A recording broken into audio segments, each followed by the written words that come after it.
The climax of the car theft film Gone in 60 Seconds isn't about nicking an expensive Porsche or rare Ferrari.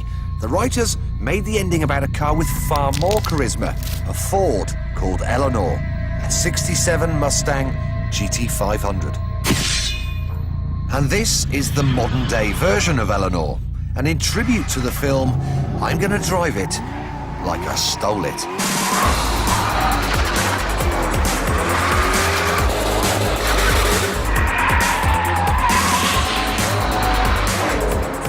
The modern-day Mustang has been an amazingly popular car for Ford, and this is the ultimate example. In America, this car will cost you a ridiculously cheap £25,000. But if you want one in Europe, well, you've got to import it yourself.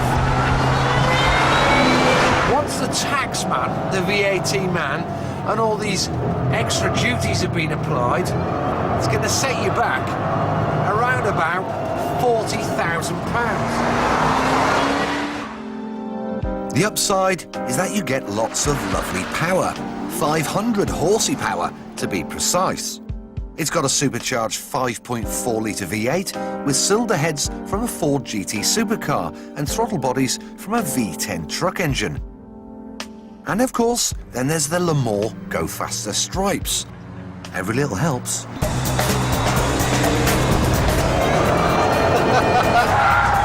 The top speed is limited to 155 miles an hour. Without the limiter, you'd be looking at 180 plus.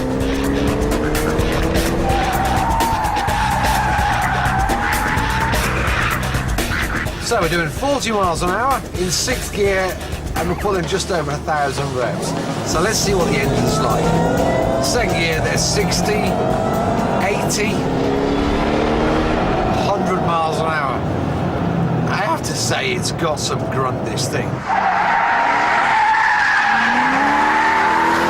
But it's unusual in that it's supercharged, and the feeling you don't get any surges of power, it's just a constant wafting. It's very smooth. I mean, the engine's fantastic, it's amazing. Now, this car reminds me of American food. You know, it's not very sophisticated, it's pile everything up as much as you can on a plastic plate. Want some more? Want some more power? More food?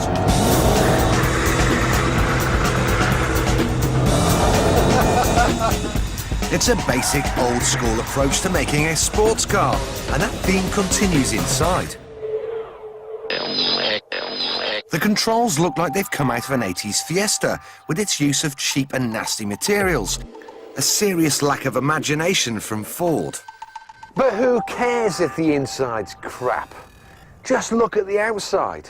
It's uber cool. It looks great, and what's more, it even comes from a cool place. Flat Rock, Michigan.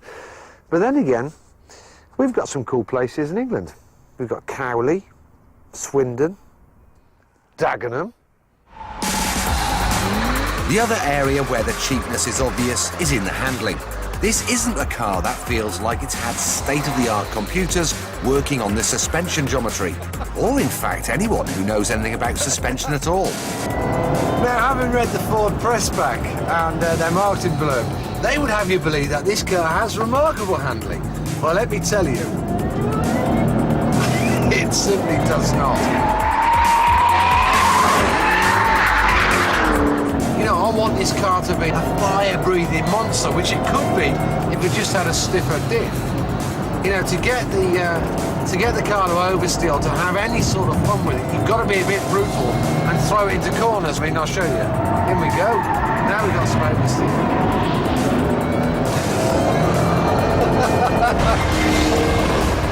It's good fun. Let's have some here.